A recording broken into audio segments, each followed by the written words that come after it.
Today we are diving deep into the teaching of Neville Goddard. Don't forget to like and subscribe to Daily Inspirational Gifts and hit the bell icon to stay connected with our community as we explore these profound spiritual insights together. Your journey is a magnificent adventure, and we are here to support and celebrate your growth. Tonight, our subject is the dreamer. The Bible begins really with the dream. The all placed into a profound sleep, and God placed a profound sleep upon man, and he slept. Now the thing is said in the Scripture, say the appeal to God, not to man, but to God, to awaken from this sleep. Awake, O sleeper, and rise from the dead. Rouse thyself, O God, why sleepest thou? And throughout all the entire book, it's an appeal to God, who imposed upon himself this sleep. Now science, they speculate and bring in all kinds of theories in the world concerning a dream. But I have never read where any scientist ever succeeded in impaling a dream upon a theory. They can take it and really impale it and analyze it to my satisfaction. But tonight we'll take these dreams for you and show you what we really are here in this fabulous world around us. Which really is a dream within a dream. The whole vast world around us is not a dream, and it's a dream within a dream. This morning at 4:15, I woke. I didn't want to get up at 4:15, so I said to myself, I will go back to sleep. But before I return to that state of sleep, I communed with self and requested that I will be favored with an experience, a dream, or an ecstasy. Not something that I've never had before, something different. Something that had great significance and was very informative. And so I fell off into the deep, once more into sleep. And then I woke at 6:15, 2 hours later. And this is experience that came back with me. I found myself in the apartment house where we as a little family of 3 lived for 13 years and 8 months. 145 West 55th Street. The same superintendent was there. His name was A.D. Fox. When I lived there, with my little family, we had operated. The elevator was operated by individuals. But now, it was a push-button affair. And I started from the ground floor into, and the man started before me, and A.D. Fox said, "Let Mr. Goddard," he called me Goddard. He said, "Let Mr. Goddard get in first." So I got him, and then 2 men got in with me. And then A.D. said to me, "What floor, Mr. Goddard?" And I said, 6. But I didn't live on the 6th floor before. I occupied the penthouse. I had a duplex. And we were on the 15th and 16th floors before. We had the 15th floor, which was our living quarters. Then we had this lovely upstairs, the 16th floor, sort of a playroom and a lovely garden. And there we go for these many years, 13 odd years. So I got into the elevator, and it ascended, and I got up on the 6th floor. And then I realized, well, this is not where I live. I don't live there. And the two men got off to the same floor. And I said, this is the strangest thing. This has never happened to me before. I never suffered from amnesia. But right now, I do not know where I live. I can't remember where I live. And they could not help me at all. And there I stood in this little hallway. The elevator has gone beyond.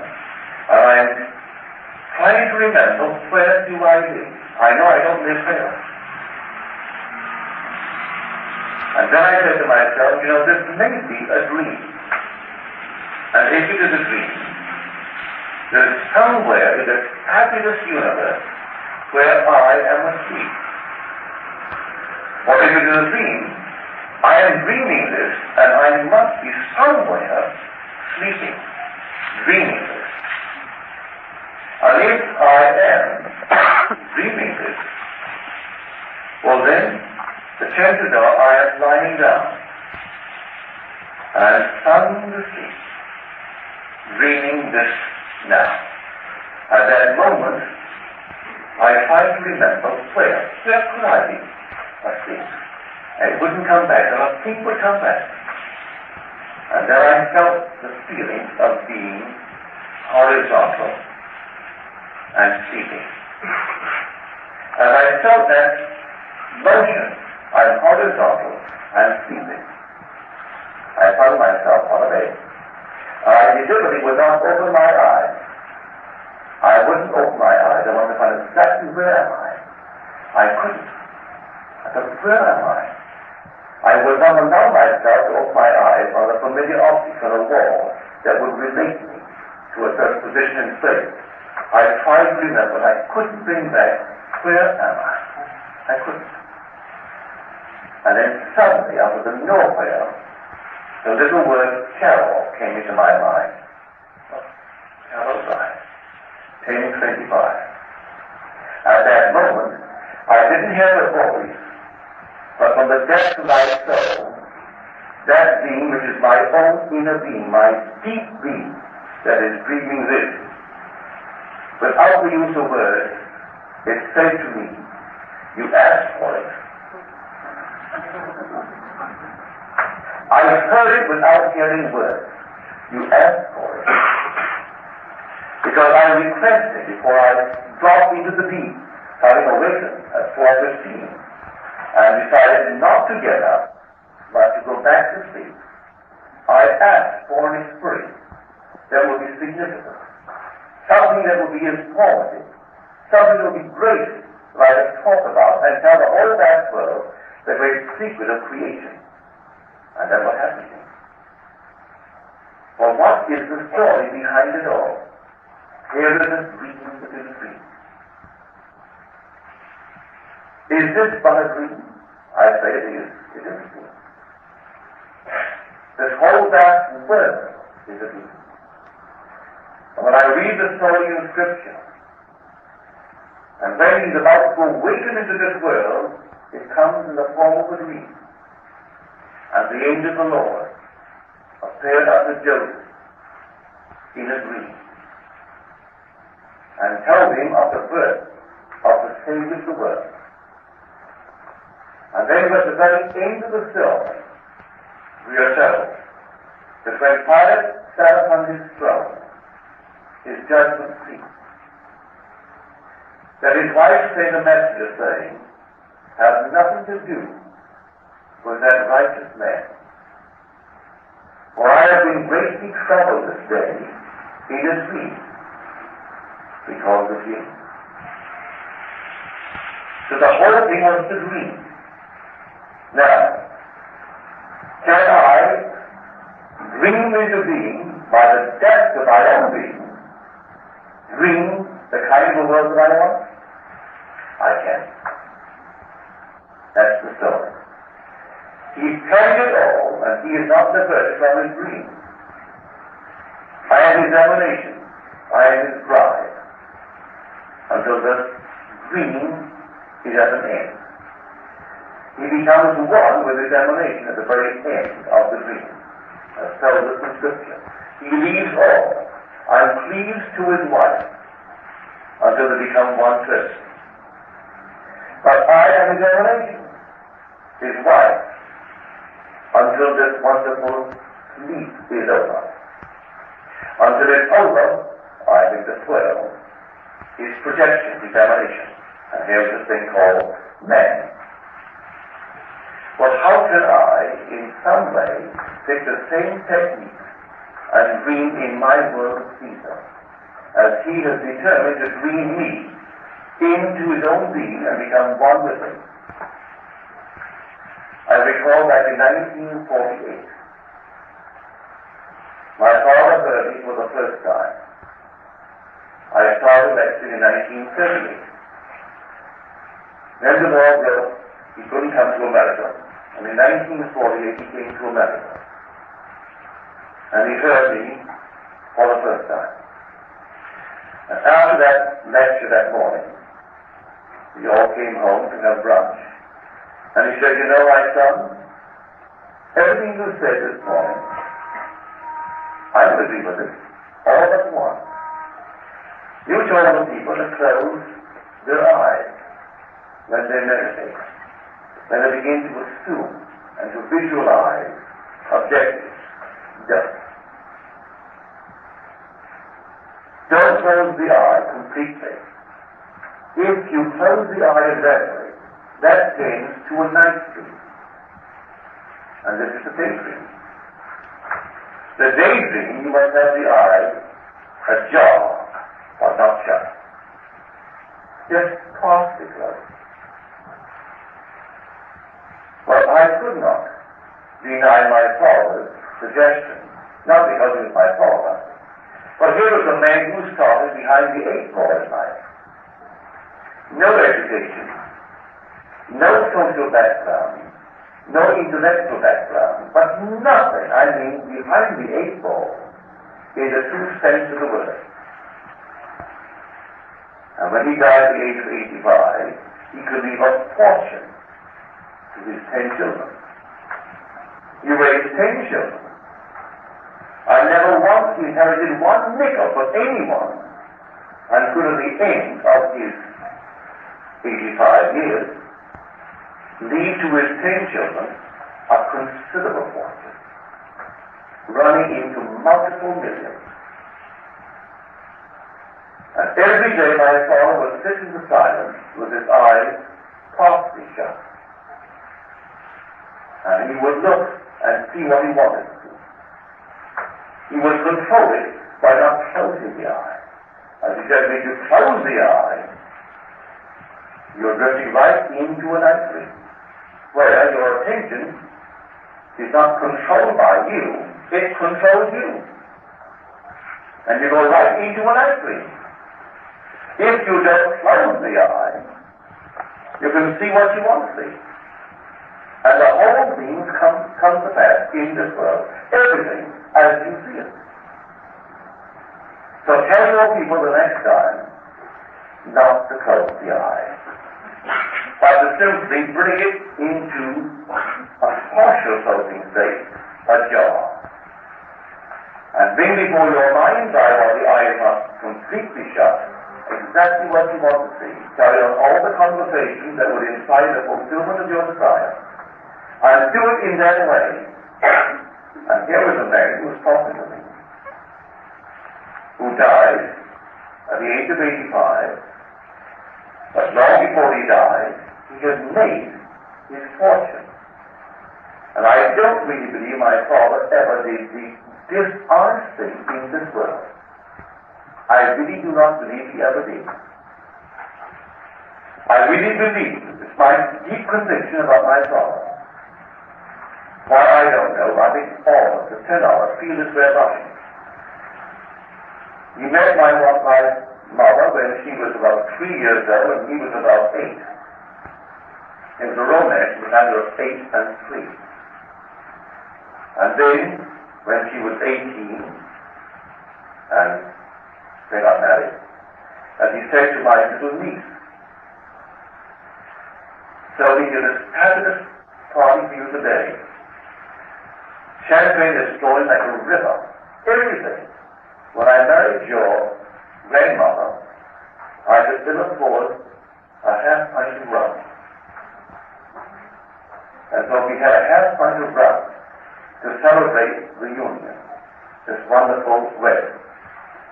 But he went on with this simply partly closing the eye and controlling his attention and seeing what he wanted to see, and he called it the daydream.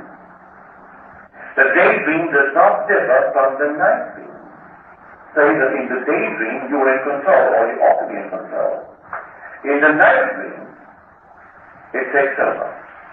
Unless you persuade yourself before you sleep to favor me with a dream that will be informative.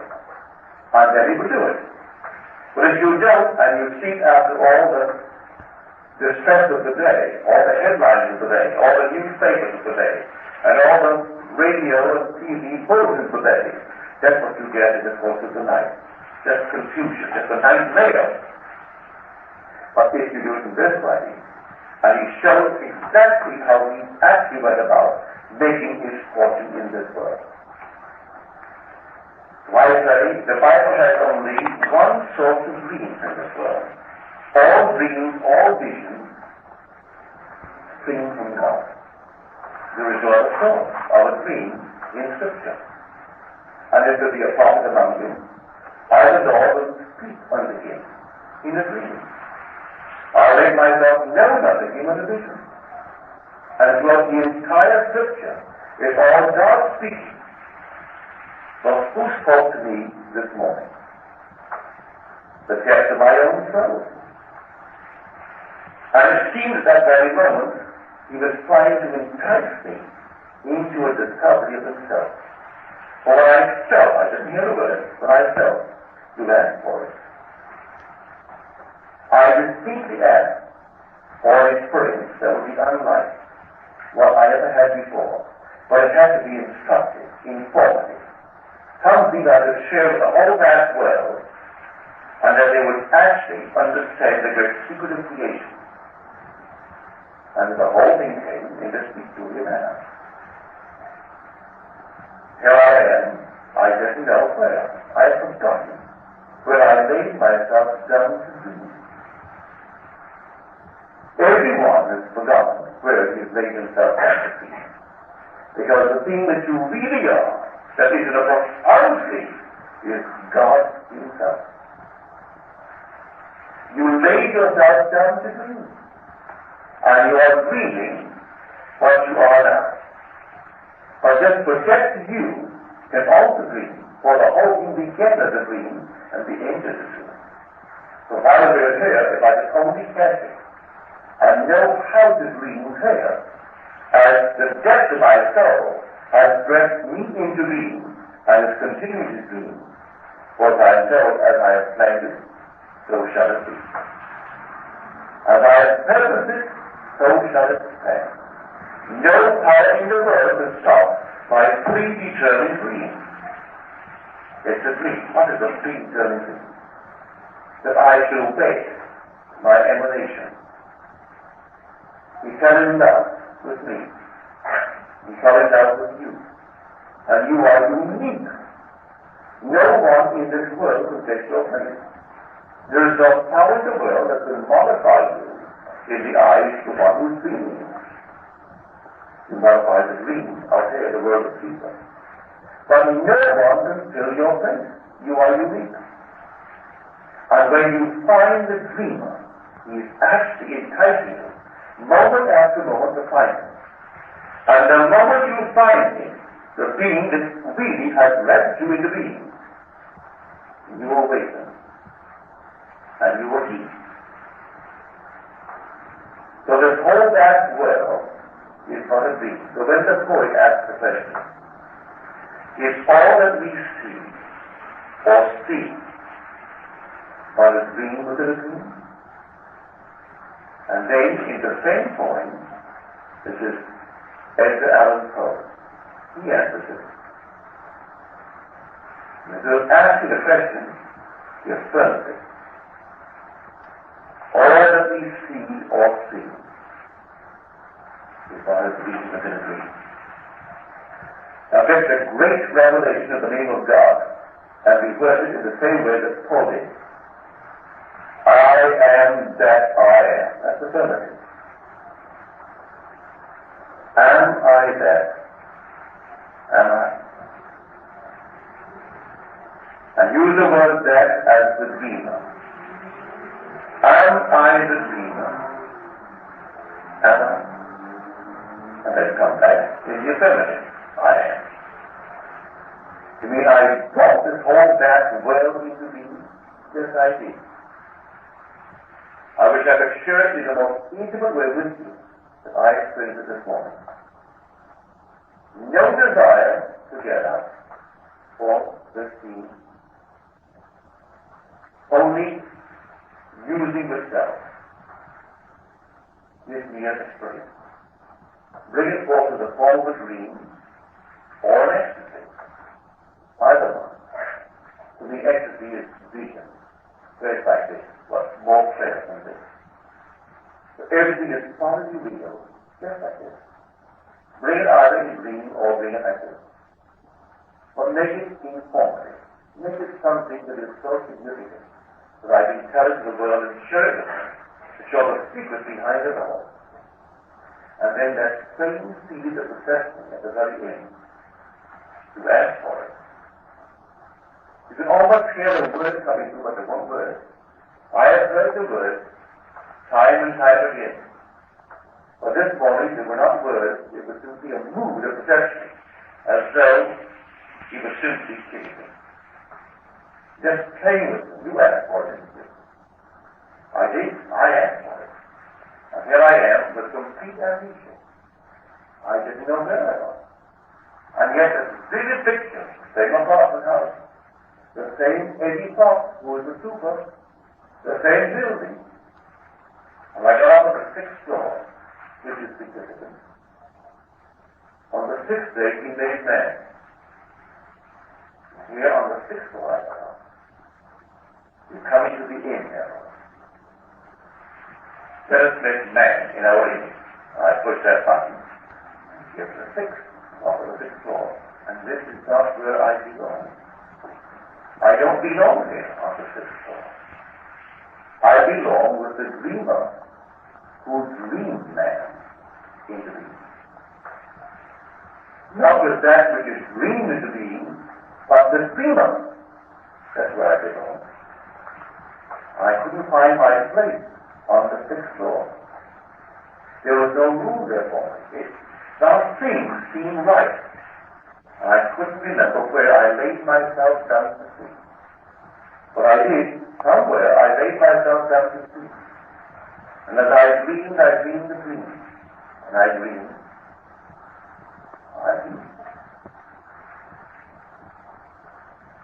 And then my mind goes back to that experience that I think I've shared with many of you who are here tonight. Some necessary. But many years ago, I had this experience, which will be the 42nd song, if you understand the 42nd song, where he made great joy to the house of God. And this time in places, I found myself in this enormous crowd, a sea of humanity. And as I walked with them, and they're all in gay attire, Oriental, God, very colorful. I heard a voice, the voice screamed out, and God walked with me. And a woman to my right, a very attractive lady, in her late 30s, in all the Arabic costumes. And she questioned the voice. She said, yes, God walks with her. Where is he? And the voice answered, at your side.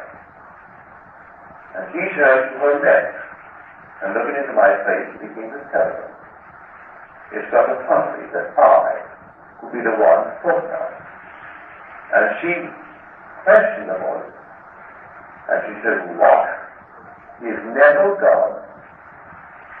And the voice answered, yes, in the act of waking. And then the same voice from the depths of my soul, this time audible only to me, but not to others. And the voice said, I laid myself down within you to sleep, and as I slept, I dreamed a dream. I dreamed, and I knew the end of the sentence. I became so excited, I couldn't wait for the end. And at that moment, I felt these forces nail me to the spot. My hands became forces, my feet forces, my head a vortex, and my right side a vortex. And then I am nailed to the thing. As the voice said, yes, in the act of waking. So here the same dreamer was born, but he didn't sleep. First did he lay himself down to dream, then he knew. He laid himself down to dream. Just where he laid himself down. He is within you dreaming that he knew. And when he awakes, you are you.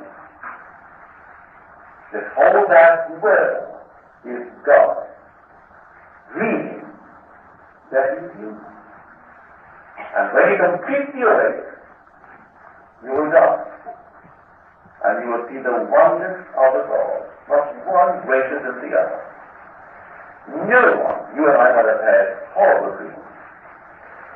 Some dream of these mountainous things, and others dream of wonderful pastures, easy lives, but you're all right. Not one is better than the other. So the individual may have this most mountainous climb, and he thinks that's marvelous. Perfectly all right, that's your dream. And others will say, what is it marvelous to hear green pastures? Or nice wonderful sheep. And you dream of that. So it's entirely out to the dreamer. Just as he dreamed his wonderful one into being, he allows this wonderful one, as he puts him through all the great furnaces of affliction, to dream and comfort all these things in the world. So you could just now take the most glorious concept of yourself. I don't care what it is, believe me. My father never had a nickel, but he got a penny. And today the estate he is paying exceeds $25 million. And he didn't enter politics to get it, I tell you. Didn't come from politics. It didn't come from anything that is subversive. It just from his daily dream. He would sit in the silence, I can see him now, in what I call in Barbados a Burmese chair.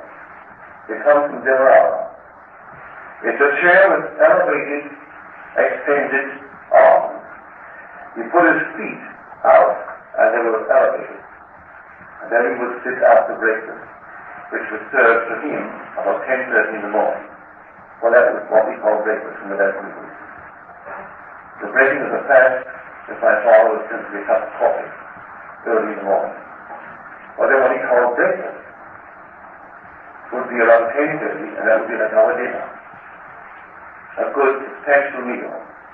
And then he would sit quietly with the eyes softly shut and see all the transactions of business of the day as he wanted them to be. Not as they could be if others interfered, as he wanted them to be. And day after day he did it with the eyes softly shut, that it may not flow into the night, that he could control it in the daydream.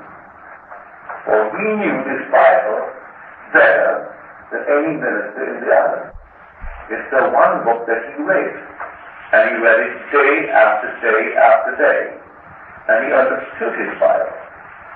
You ever read the other book?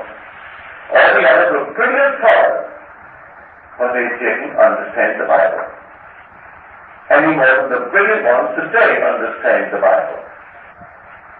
My Time magazine came today. Why, it's almost relevant. Ridiculous to read the religious page today. Here is this fantastic power in the world. And when you see what they own in Italy, all under the guise of being prophets of the Lord.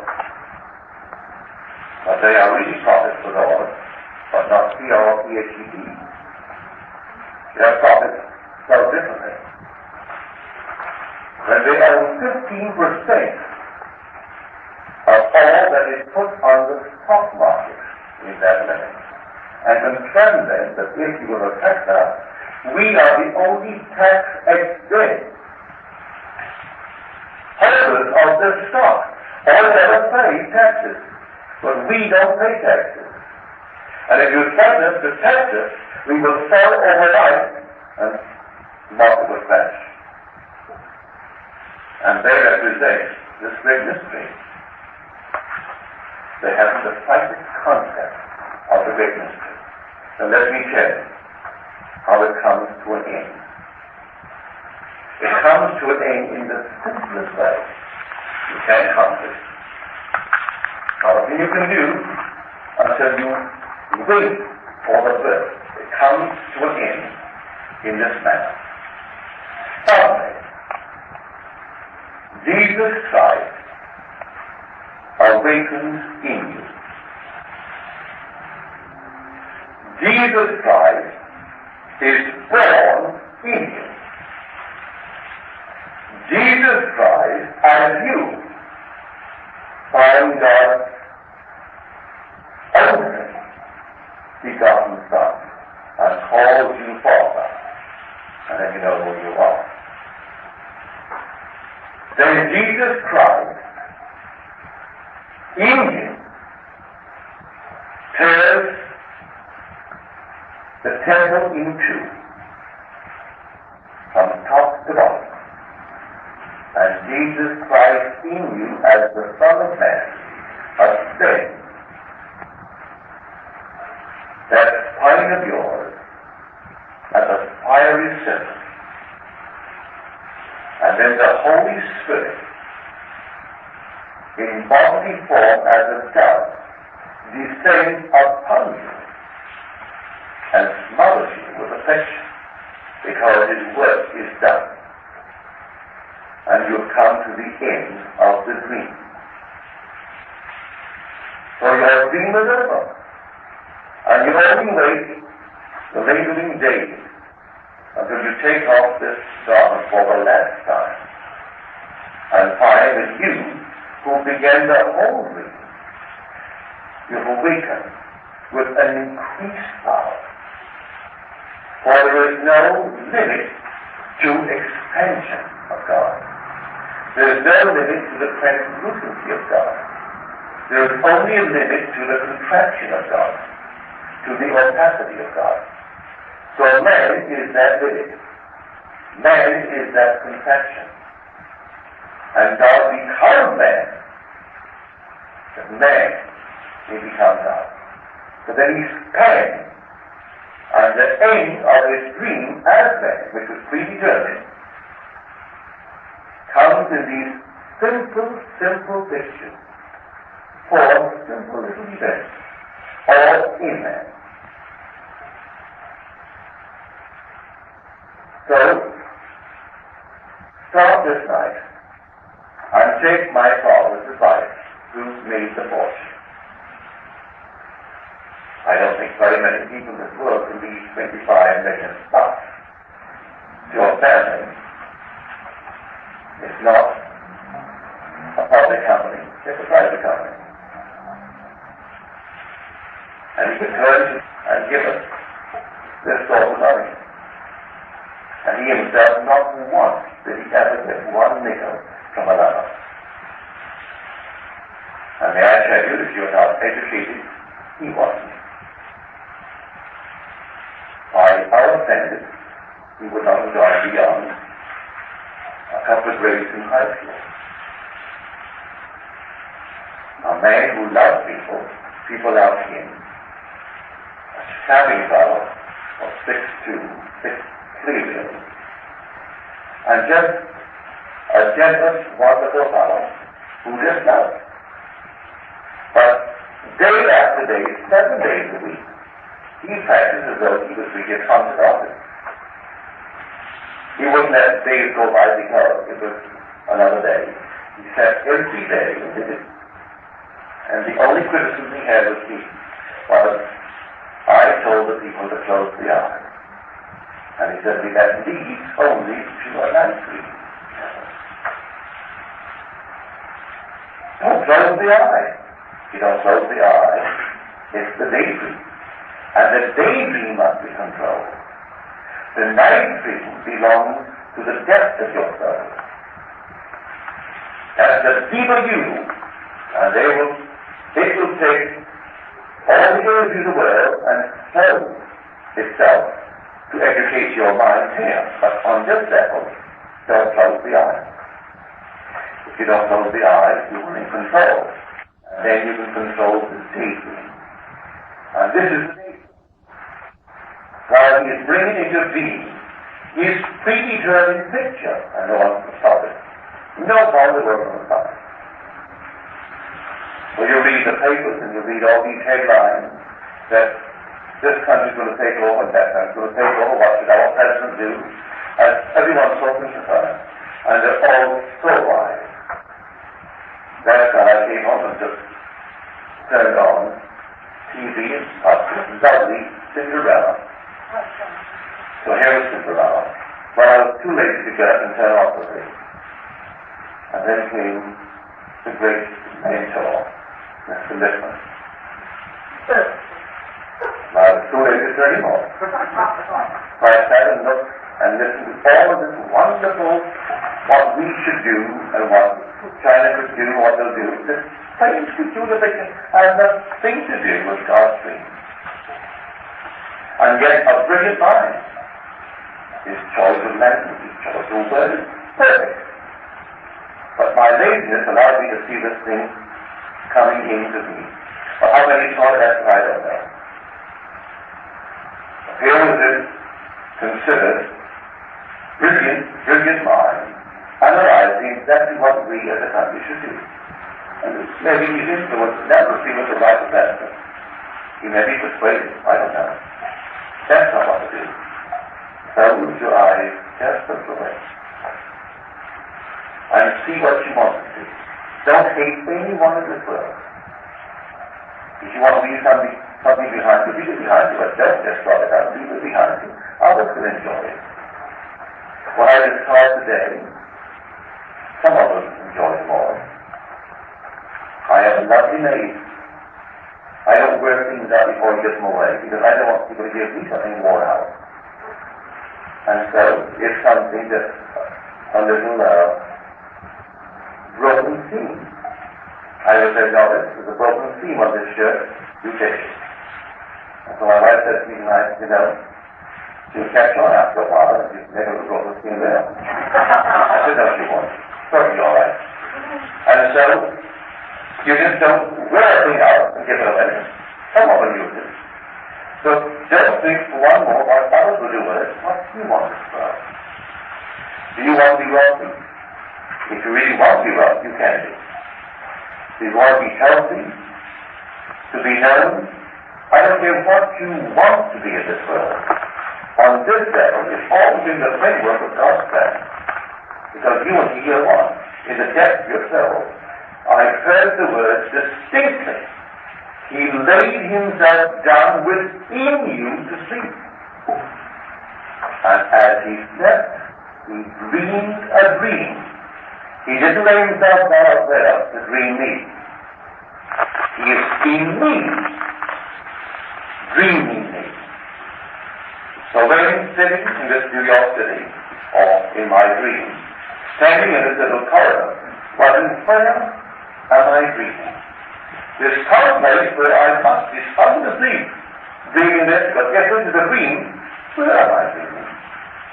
And I couldn't bring it back.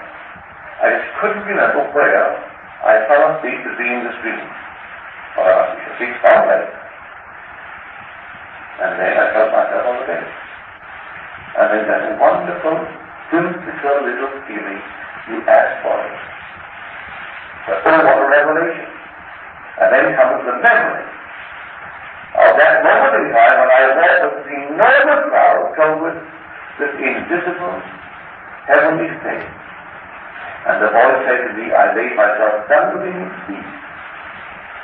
And as I slept, I dreamed a dream, and I exactly dreaming in his knees. And when I awake from this dream, I am he. Here I was. So this is the story. So tonight, take your glorious dream, wonderful dream, a little wonderful. Make it fit that wonderful statement in the Sermon on the Mount. Do unto others as you would have them do unto you. Does it fit that? All right, then the dream is perfect. Let us fit that statement. Do unto others as you would have them do unto you. And if that fits it, well then dream it. And see it clearly in your mind's eye and believe in the reality of this imaginal act. And it will come to pass. No power in the world can stop it. And they will come this fantastic experience in your life. When everything said of Jesus Christ, you will experience. I was coming home from a funeral about a year ago. A lady said to me, who drove the car, first of all, she said, you know, our plane's in the back, and it's a lovely, sweet Japanese house. And she said to me, they are Catholics. Well, I was certainly surprised, because automatically you think of Japanese as Buddhists. At least I did. And she said, they are Catholics. Then said she to me, I'm a Christian Scientist. That's all right. Then said she to me, what are you? And I'm a Christian. She said, oh, I took that for granted, but I mean, what kind of Christian? Are you a Catholic or you're a Protestant? I said, no, just a Christian. Well, that made no sense whatsoever. I'm a Christian. Well, you must be a Protestant of some kind, or you must be a Catholic of some kind. You're not a Christian Scientist, I said, no. Or unity, no. Religious science, no. None of these things whatsoever. I'm just a Christian. And then I thought, well, now, can she take it? And then I told her, I'm a Christian because Christ has been resurrected in me. He has been born in me. He has discovered the Son of God as his Son in me. He has lifted himself up in me in second-time form. He split the tail of my body in me. And then the doubt descended upon me and smothered Jesus Christ in me with affection. That's what this journey came to an end. And we all be turned on. So whether she thinks me insane or not, I don't really know. But that is my story. I'm a Christian because I have experienced the Christian mystery, not because of the accident of birth. As to everyone here, you will one day, I say to everyone, have the identical experience. Because there is only that story to be told in the world. There is no other story. They try to make it into all kinds of forms, because there is no other story. The story of God's salvation. How he emanated himself, fell in love with revelation, took himself to the dream world, which is a horrible state, and then completely yielded himself to his emanation, and they fused and they became one. An entire book. And he and his emanation, his bride, were one. Now let's go to the silence.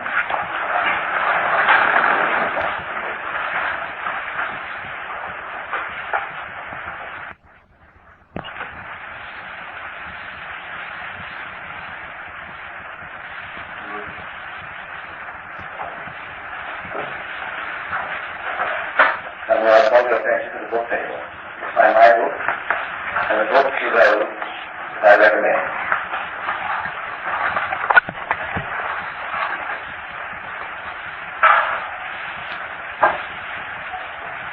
The question? Yes, what's that? May I ask, is part of Revelation on the seventh candlestick, discussion, so on, and so on. I'm sorry, I can't remember the chapter or anything. Well, my dear, every number in Scripture has a symbolical value. There are only 7 in Revelation. You'll find the 12 in Revelation and 144,000 Revelations. All kinds of numbers. Like my experience this morning with the 6th. I got off of the 6th floor. Simple little things, like get off the 6th floor. The 6th floor, and you have more than 6.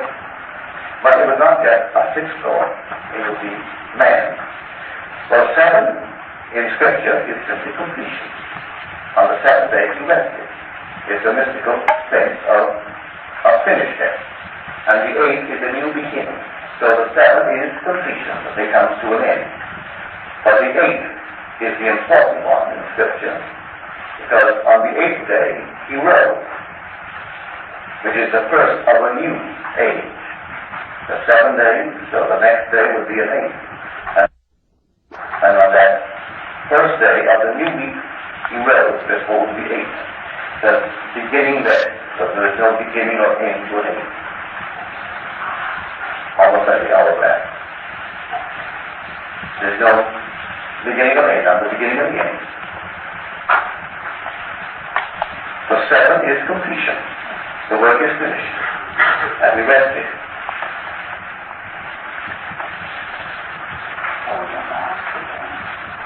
Any other questions, please? Neville, you have mentioned at one time or another used the expression woodland for this plane that was mentioned. Would this be equated with the dream of God? Yes. This is woodland. This is the most important, as far as I'm concerned. To be here in this world, to be born in the womb of woman, is the most important thing in the entire creation. To come through the womb of woman into this world. And those who have not entered this world, and there are numbered, they look upon it wisely as death. It is death. We don't believe it's death. We believe this is the only living world. But to them, they call it woodland, and this is simply eternal death.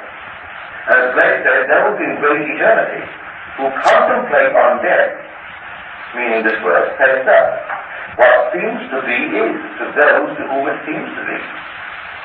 And it is productive of the most grateful consequences to those to whom it seems to be, even of torment and despair and eternal death.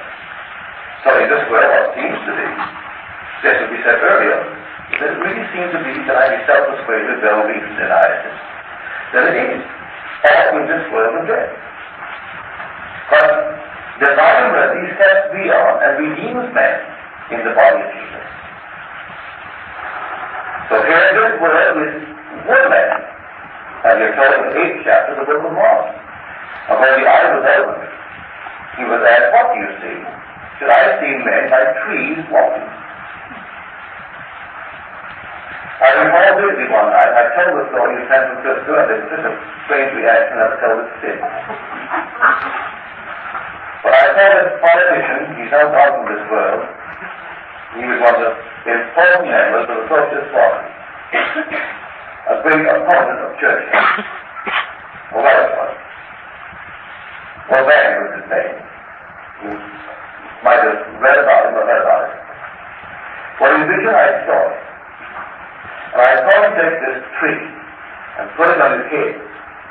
Huge branch, all like a huge big stag. And he tried to jump off this cliff and float, as it were. And he fell flat on his face. He got up, took this thing back on his head again, and made several attempts to really be this thing. And I knew that was not it. You can't put it from the outside. That's what he was trying to do with socialism in England. He was trying to do all these things on the outside of man. You can't do it. It has to come from the inside. And so, you do know these things. If you ever saw them psychically, it's the most amazing sight. You look like the most fantastic stag, yet you're human. But they grow from within. The tree grows up. We are the tree of life. And nature, all the wise men of the world, as we're told, and all the gods of the earth and the sea, sought through nature to find this tree. But their search was all in vain. There grows one in the human brain. Until it starts growing on the inside, it grows up. And when you see this majestic, flowering thing that grows from man, as Paul said, now, henceforth is laid up for me a crown of righteousness. For he says, the time for my departure has come. I have fought the good fight. I have finished the race. I have kept the faith. Henceforth is laid up for me a crown of righteousness. Well, it grows from within. The tree turns out. After the body is split, all the energies that went down into generation are turned up into regeneration. And that wonderful thing grows from your head. And your majesty beyond the wildest dream of man. You don't put a crown on your head as the queen does, with all these artificial things that are dead. This crown grows from within. And you have a majesty beyond the wildest dream of this world. Growing out of you. You are the majestic being.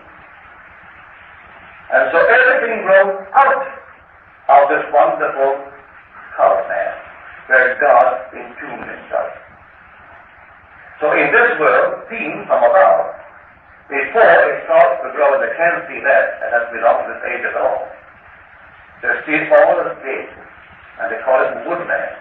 So when the eye was open, what do you see? I see men as trees walking. But when we enter the new age, just as you see the wonderful stag, when he first breaks forth, and the little things begin to appear on his head, they come from within. And they get bigger and bigger and bigger and bigger as he grows into this majestic creature. And it never stops growing. So the tree was felled, and everything was felled. And then the leaves were torn off, the limbs were severed, the branches were scattered, and no bird could find any rest, and no shade for the animal. But you're told, do not disturb the roots. Let it grow, and let the dew of heaven water it. And the dew of heaven watered it, and then it began to grow. So God was the one that fell. That was the tree of life that fell. He fell in Eve. And so it came down into generation. And then my wonderful dream, there was a nightmare. And then comes the turning up of the energy that went into generation, into regeneration. And then, if you could see it silently, you would wonder, how could you get to this house?